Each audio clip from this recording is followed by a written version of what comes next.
Hello बच्चों, मैं doctor Swati Sharma Swati Sanskrit and Hindi classes में आपका स्वागत करती हूँ। आज हम हिंदी कंपलसरी में उपसर्ग को पढ़ेंगे। सबसे पहले बच्चों देखो, आपको क्या करना होता है, परिभाषा याद करनी होती हैं।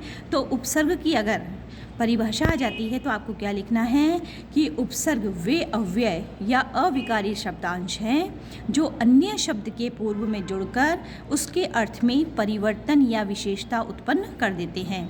ये तो क्या हो जाती है, इसकी परिभाषा होती है।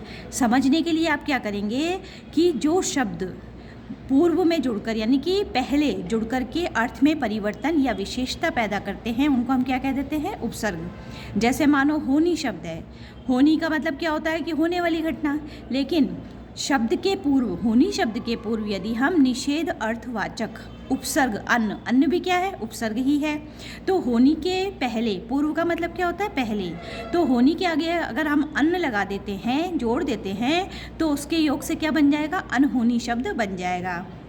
तो होनी का एकदम से उपसर्ग लगाने से क्या हो गया, अनुपसर्ग जब हमने लगाया तो उसका क्या बन गया अर्थ, अनहोनी। ठीक है।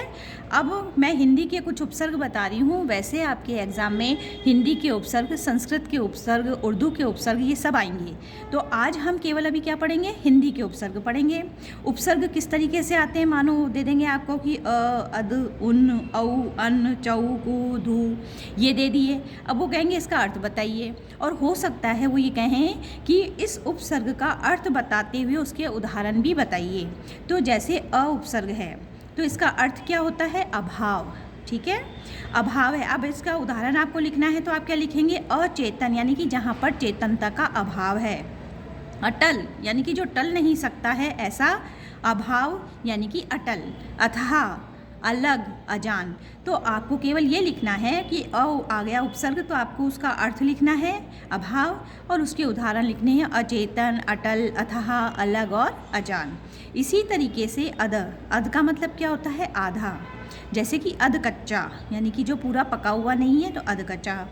अध मरा, अध खिला, अध जला। इन सब के आपको अर्थ वैसे बहुत सरल हैं, हम व्यावहारिक भाषा में लेते हैं तो आपको आते ही हैं। उसके बाद में आपका आता है उन उपसर्ग।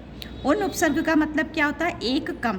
जैसे कि 19 यानी कि 20 में एक कम, 29 30 में एक कम, 49 50 में एक कम, 59 60 में एक कम। औ उपसर्ग, औ उपसर्ग का अर्थ क्या होता है, हीन या निषेध।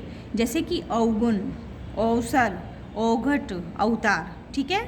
अन्न, अन्न का मतलब क्या होता है, अभाव, जो मैंने आपको उदाहरण में भी समझाया था। तो अभाव का अर्थ, ये अन्न का अर्थ क्या हो गया, अभाव हो गया। और उसका जब हम उदाहरण देखते हैं तो अनहोनी, अनचाही, अनबन, अनजान, अनमोल, अनमेल, अनगढ़ और अनहित। ये आपको केवल क्या करने हैं, उपसर्ग याद करने हैं, उनके अर्थ याद करने हैं और उनके उदाहरण आपको याद करने हैं। फिर अब आपका अगला उपसर्ग आता है चौ। चौ का अर्थ क्या होता है, चार। जैसे चौपड़, चौमासा, चौराहा, चौमुखा। इसी प्रकार कु उपसर्ग का अर्थ होता है बुरा, कठोर, कुचैला, कुपूत, कुलक्षण, कुसंगति, कुपुत्र, कुमार्ग, कुगति। आप और भी इनमें शब्द उदाहरण के रूप में ला सकते हैं। फिर आता है आपका दू उपसर्ग। दू उपसर्ग का अर्थ होता है बुरा या हीन। इसके अर्थ उदाहरण क्या होते हैं, दुबला, दुकाल, दुमुहा, दुरंगा, दुबला। ठीक है। इसी प्रकार से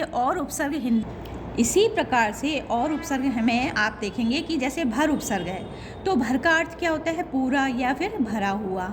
अब उदाहरण क्या हो जाता है इसका, भरपेट, भरसक, भरपूर। नी उपसर्ग है। नी उपसर्ग का अर्थ होता है बिना, रहित, अभाव। ठीक है। इसके उदाहरण क्या होते हैं, निडर, निकम्मा, निहत्ता, निपूती और निहल्ला। ठीक है, निठल्ला। उसके बाद में उपसर्ग आता है सु। सु का अर्थ क्या होता है, अच्छा। अच्छा का उदाहरण क्या क्या हो जाएगा, सुजान, सुकाल, सुडोल। फिर उपसर्ग आता है आपका स। स का अर्थ होता है अच्छा।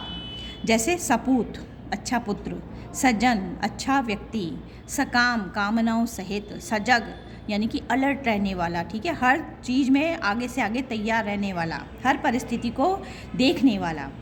फिर उपसर्ग आता है आपका बिन। बिन का मतलब क्या होता है, बिना या निषेध। अब इसके उदाहरण कौन कौन से होते हैं, बिन बोया, बिन व्याहा। फिर अगला उपसर्ग आता है आपका पर। पर का मतलब होता है दूसरा। अब दूसरा क्या हो गया? दूसरा देश को हम क्या बोल देते हैं? परदेश, परकोटा, परकाज, परहित। नेक्स्ट जो मैंने बिल्कुल लास्ट उपसर्ग लिया है आपके लिए वो है ती। ती का मतलब होता है तीन। तो तिपाही, तिरंगा, तिरहा, तो ये सारे के सारे उपसर्ग किसके हैं? आपके हिंदी के उपसर्ग हैं। ठीक है, आपको मैंने सबसे पहले क्या बताया है? परिभाषा बताई है कि परिभाषा में हम क्या लिखेंगे? वे अव्यय या विकारी शब्द अंश जो अन्य शब्द के पूर्व में अर्थात पहले जुड़कर उसके अर्थ में परिवर्तन या विशेषता उत्पन्न कर देते हैं। आपके एग्जाम में परिभाषा भी आ सकती है, तो आपको परिभाषा लिख के इसका उदाहरण भी लिख देना है। ज़रूरी नहीं है कि आप यही उदाहरण लिखें, आप कोई सा भी इनमें से नीचे जो मैंने आपको बताए हैं कोई सा भी उदाहरण ले सकते हैं।